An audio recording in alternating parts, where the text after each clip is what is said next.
কলকাতার জগদ্ধাত্রী পুজো বললেই সবার আগে যেই জায়গাটার নাম মনে আসে সেটা হচ্ছে বাংলার ঐতিহ্যশালী পটুয়াপাড়া কুমোরটুলি। কুমোরটুলির মধ্যেই প্রায় 5টির মতন জগদ্ধাত্রী পুজো হয়ে থাকে প্রতি বছরের মতন। এ বছরও আমরা পৌঁছে গিয়েছিলাম বাংলার ঐতিহ্যশালী, শতাব্দী প্রাচীন এবং খুবই গর্বের কুমোরটুলিতে। সেখানে আমরা খুঁজে পেলাম মা জগদ্ধাত্রীতে। ওইটুকু জায়গার মধ্যেই কিন্তু পাঁচটি পুজো হচ্ছে। এখানে দেখতেই পাচ্ছেন সেই সকল প্রতিমা নান্দনিক, খুবই নান্দনিক এই সকল প্রতিমা। এবং প্রতিমা নির্মাণের ক্ষেত্রে যে সনাতনী ধারা অর্থাৎ টানা চোখ এবং অন্যান্য যে বেশভূষা সেটাও কিন্তু খুব সুন্দরভাবে এখানকার শিল্পীরা মায়ের মধ্যে দিয়ে প্রস্ফুটিত করেছে। এখানে বিশেষভাবে উল্লেখযোগ্য বিষয় হলো মা জগদ্ধাত্রীর ঘোড়া মুখ সিংহ। আমরা জানি যে বিভিন্ন বনেদি বাড়ির দুর্গাপুজোতে ঘোড়া মুখ সিংহ থাকে, অর্থাৎ সিংহের মুখের আকৃতিটা ঘোড়ার মতন। তারও দেখা কিন্তু এই সকল বারোয়ারি পুজোর মধ্যে আমরা দেখতে পেলাম।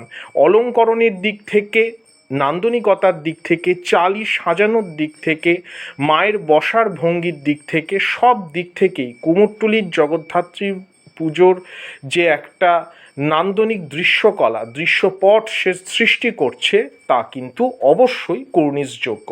কলকাতার বিভিন্ন প্রান্তে জগদ্ধাত্রী পুজো বিক্ষিপ্তভাবে হয়ে থাকে, কিন্তু কুমোরটুলি এমন একটি জায়গা যেখানে আপনি গেলে পাঁচটি জগদ্ধাত্রী প্রতিমা দেখতে পারবেন।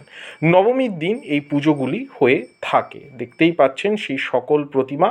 এবং আমরা জানি যে দুর্গাপুজোর সময়ও কিন্তু কুমোরটুলির সার্বজনীন দুর্গোৎসব হয়, এবং এছাড়াও দোলের সময় গোপাল পুজোরও রীতি কিন্তু এখানে রয়েছে, এবং সেই গোপাল পুজো কিন্তু প্রায় 3-4টের মতন বা তারও কিছুটা বেশিও হয়।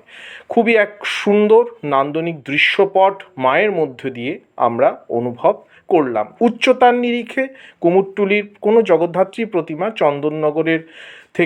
চন্দননগরের তুলনায় উচ্চতায় অনেকটা কম হলেও কিন্তু তার মধ্যে যে একটা সনাতনী ভাব, বাঙালিয়ানার ফেলে আসা ঐতিহ্য, সেটা কিন্তু খুবই সুন্দরভাবে প্রস্ফুটিত করে থাকেন এখানকার শিল্পীরা। আশা করি আজকের এই মিনি ব্লগটি আপনাদের ভালো লেগেছে। নমস্কার, ধন্যবাদ।